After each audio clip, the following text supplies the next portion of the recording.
અભય થઈને નિષ્પક્ષતાથી નિરપેક્ષ રીતે વાસ્તવિકતાનો અરીસો રૂપી સચોટ માહિતી લાવતો સત્યની સાથે અભય ટાઈમ્સ।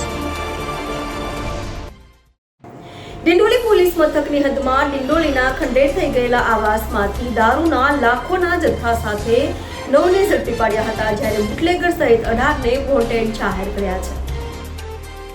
સ્ટેટ મોનિટરિંગ સેલની ટીમે બાતમીના આધારે ડિંડોલી પોલીસ મથકની હદમાં આવેલ ડિંડોલી ખાતેના ખંડેર થઈ ગયેલા આવાસમાં દરોડા પાડી ત્યાંથી વિદેશી દારૂના 2,35,000થી વધુના જથ્થા સાથે બુટલેગર ઓમપ્રકાશ નાનકુ, રાજનાથ યાદવ, શંકર ત્રિનાથ સાહુ, રવિ રસકસરી ગોડ, મનોજ કિરણદાસ, આશીષ રમેશ ગામિત, પરેશ રાજુ ચૌધરી, દેવાંગ ગોવિંદ વખારિયા, વિરેન્દ્ર રામબાલક યાદવ અને કિશોર દેવરામ પાટીલને ઝડપી પાડી દારૂ સાથે અન્ય વસ્તુઓ, મોબાઈલ અને બાઇકો મળી 9,98,000થી વધુનો મુદ્દામાલ કબજે કર્યો હતો,